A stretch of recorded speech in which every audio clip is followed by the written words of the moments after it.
एक बार की बात है, गौतम बुद्ध अपने शिष्यों के साथ बैठे थे। उसी समय राजा अजातशत्रु वहां पहुंचे और बुद्ध से कहने लगे, हे बुद्ध, जब से मैं आपका शिष्य बना हर कोई मेरा शोषण कर रहा है। आपका शिष्य बनने से पहले सभी लोग मुझसे डरते थे, क्योंकि उस वक्त मैं बहुत कठोर था और मैं किसी को मौत की सजा देने से पहले एक बार भी नहीं सोचा करता था। लेकिन आपका शिष्य बनने के बाद मेरा किसी को दंड देने का मन नहीं करता और ना ही मुझे गुस्सा आता है। मैं शांत हो गया हूँ और सभी को दया भावना से देखता हूँ, लेकिन कुछ लोग मेरे इस बदलाव का अनुचित लाभ उठा रहे और इसने मेरे राज्य के लोगों को भी एक तरह के खतरे में डाल दिया।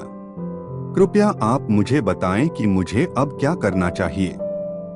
राजा अजातशत्रु की यह बात सुनकर गौतम बुद्ध उन्हें एक कहानी सुनाते हैं और कहानी कुछ इस प्रकार है। एक बार एक बड़े पेड़ के नीचे एक जहरीला सांप रहता था। पेड़ एक गांव के पास में एक कोने में हुआ करता था। वहां अक्सर सुबह शाम लोग बैठते थे और खूब बातें करते थे, लेकिन जब से उस पेड़ के पास उस सांप को देखा गया तब से लोगों ने वहां जाना बंद कर दिया। लेकिन कुछ लोग तो जानबूझकर वहां सांप को देखने आया करते और उसे छेड़ा करते। अब उस सांप को जब खतरा महसूस हुआ तो उसने खुद के बचाव के लिए लोगों पर हमला करना शुरू कर दिया। वह सांप अब अपने क्षेत्र में लोगों का आना भी बर्दाश्त नहीं करता था, जिससे गांव के कई लोगों की जान जाने लगी। इस तरह पेड़ के आसपास जब भी कोई हलचल होती तो सांप वहां आ जाता और हमला कर देता।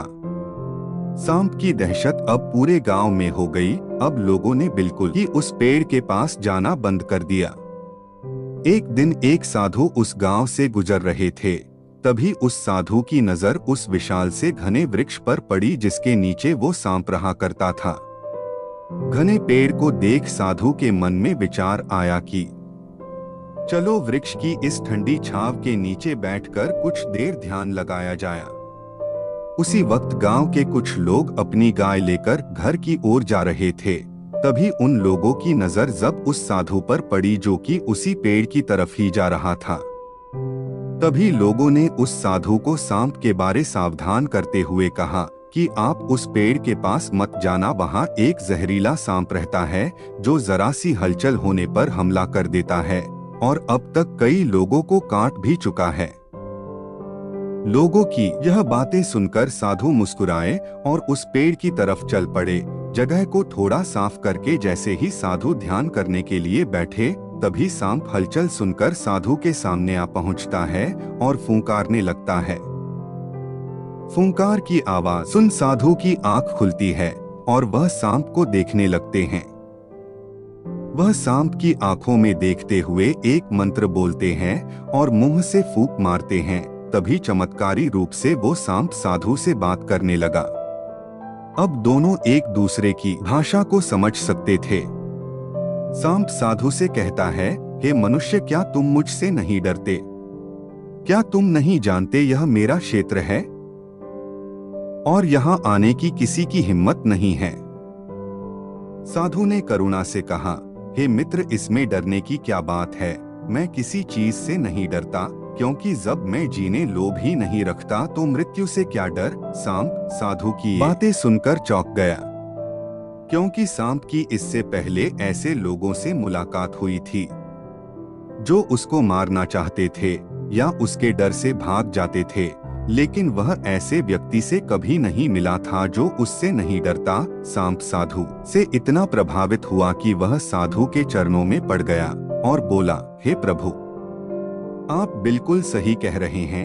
आज तक मैंने जो कुछ भी किया है अपनी जान बचाने के लिए किया है। अपने क्रोध के चलते ना जाने कितने निर्दोषों की जान भी ले ली। इसके बाद साधु सांप को बहुत सी बातें समझाकर वहां से चले गए। साधु की बात से प्रभावित होकर सांप ने निश्चित किया कि आज से वह किसी को नहीं काटेगा। वह अपने क्रोधी स्वभाव को त्याग देता है, दूसरों को काटना बंद कर देता है, लेकिन इसका नतीजा उल्टा निकलता है। जब लोगों ने देखा कि सांप ने लोगों को तो काटना बंद कर दिया है, तो लोग उसका फायदा उठाने लगे। जो उससे दूर भागते थे वो उसके पास आने लगे और सांप को परेशान करने लगे। बच्चे उस पर पत्थर फेंक कर मारने लगे, जिससे सांप आए दिन हमेशा परेशान और घायल रहता था। वह बहुत दुखी था, क्योंकि वह अपने जीवन का सबसे कठिन समय बिता रहा था। एक बार वह साधु फिर से उस गांव में आए। वह उसी पेड़ के नीचे बैठ गए। तभी साधु की नजर जब दयनीय हालत में पड़े उस सांप पर पड़ी, तो साधु ने उस सांप से पूछा कि मित्र, तुम्हारी ये हालत कैसे हो गई? तुम इतने घायल और इतनी दयनीय स्थिति में कैसे आ गए? सांप ने कहा, जब से आपने मुझे अपने हिंसक स्वभाव को छोड़ने के लिए कहा, तब से मैंने निश्चय किया कि अब मैं किसी पर हमला नहीं करूंगा। मैंने क्रोध करना छोड़ दिया और शांति को अपना लिया, जिसका नतीजा ये है कि लोग मुझे परेशान करने लगे, दुर्व्यवहार करने लगे। कोई पत्थर से मारता है तो कोई डंडे से पीट कर चला जाता है। सांप की बात सुनकर साधु ने कहा, मित्र, मैंने तुमसे कहा था कि बेवजह दूसरों को मत काटो, लेकिन मैंने तुम्हें तुम्हारी आत्मरक्षा के लिए हमला करने से नहीं रोका था। कहानी सुनाने के बाद बुद्ध ने राजा से कहा, हे राजन, तुमने भी मेरी बात गलत तरीके से अपनाया। मैंने आपसे अपने कर्तव्य को छोड़ने के लिए कहा था, किंतु आप अपने कर्तव्य से भी विमुख हो गए। आप एक राजा है, अतः पूर्ण रूप से साधु की तरह व्यवहार करना आपको खतरे में डाल सकता है। तुम्हें सिर्फ अंदर से साधु की तरह रहना था और बाहर से राजा की तरह, ताकि जरूरत पड़ने पर खुद की, प्रजा की और राज्य की रक्षा कर सको। दोस्तों, बिल्कुल ऐसे ही जंगल में होता है। जो सबसे सीधा पेड़ होता है उसको सबसे पहले काटा जाता है, और यही कानून दुनिया के लोगों पर भी लागू होता है। अच्छे भोले लोगों का खूब फायदा उठाया जाता है। अच्छे लोगों को जिंदगी में अनेकों दुखों का सामना करना पड़ता है। इसलिए कभी किसी को अपना फायदा मत उठाने दो। लोगों को उनकी मर्यादा में रखने के लिए खुद को परिस्थिति के अनुसार बदलना सीख जाइए, अन्यथा आपका हाल भी उस राजा व सांप की तरह हो जाएगा।